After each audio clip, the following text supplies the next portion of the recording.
Guns didn't start as weapons. They started as a monk trying to live forever and accidentally inventing the loudest nope in human history. Here's the thing about ancient alchemy: everybody was chasing the same impossible dream. Turn lead into gold, cure every disease, live forever. Somewhere in 9th century China, a group of alchemists working for the Tang Dynasty court got very close to answering one of those questions, just not the one they were asking. They were mixing sulfur, charcoal and saltpeter, a salty white mineral scraped off cave walls and old barn floors, because apparently nobody in the 800s thought, hey, why does this stuff make things explode, was worth investigating before cooking with it. They were trying to brew an elixir of immortality. What they got instead was fire. Not campfire, not oops my sleeve is singed fire, violent sudden everybody get down fire. They had just invented gunpowder and quickly discovered it was completely useless for living forever but spectacularly effective at doing the opposite.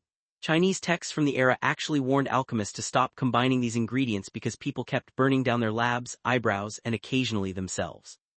Naturally, someone looked at this catastrophic failure and thought, this seems useful for something. By the 10th century, Chinese soldiers had packed the powder into bamboo tubes, added shrapnel, nails, broken pottery, scrap metal, basically anything sharp and unpleasant, and pointed the whole contraption at their enemies. This was the fire lance, part flamethrower, part shotgun, entirely terrifying and about as accurate as throwing a hornet's nest and hopping for the best. It wasn't precise, it wasn't safe to use. Early operators were about as likely to injure themselves as the enemy. But it worked often enough and looked terrifying enough that everybody wanted one. Word got around fast because nothing spreads faster than there's a new way to set your enemies on fire from a distance. Gunpowder didn't stay a secret for long. Trade routes carried the formula west along the Silk Road through the Mongol Empire, who were extremely enthusiastic early adopters, into the Islamic world, where scholars refined both the chemistry and the tubes, and eventually into Europe by the 1300s. A monk named Roger Bacon even wrote the formula down in coded Latin, presumably because, here's how to make an explosion, felt like something worth keeping quiet. Each region that got their hands on gunpowder tinkered with it in their own direction. Bamboo became iron, tubes became barrels, loose powder became packed charges, and point stick at enemy, light fuse, prey, slowly, painfully turned into actual engineering. By the early 1300s, Europe had hand cannons, heavy metal tubes mounted on sticks, requiring one person to aim and another to touch a burning wick to the touch hole, all while hoping the thing didn't explode backward. At the Battle of Crécy in 1346, English forces used early cannons that mostly just made an enormous noise and terrified the horses, which it turns out was sometimes enough to win a battle on its own. A century later, matchlocks arrived, a spring-loaded mechanism that lowered a lit wick into the powder pan for you, so soldiers no longer needed a free hand and a lot of faith to fire a shot.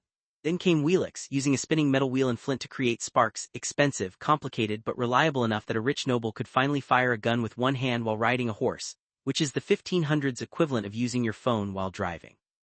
By the 1600s, the flintlock simplified everything again, becoming reliable and cheap enough to arm entire standing armies. And that's when the real social earthquake hit. Suddenly, a peasant with 3 weeks of training and a musket could kill a knight who'd spent his entire life mastering horseback combat and swordsmanship. Centuries of aristocratic military training, rendered obsolete by a metal tube and some black powder. Guns didn't just change warfare, they flattened the entire hierarchy warfare used to run on. So next time someone tells you a world-changing invention came from a genius with a grand master plan, remember, guns came from a group of monks trying to brew eternal life, who instead accidentally created the one invention most responsible for shortening it. History doesn't always hand you the sequel you were expecting. If you like this, subscribe. Next week I'm explaining why ancient humans thought smoking was medicine. Spoiler, it very much was not. See you then.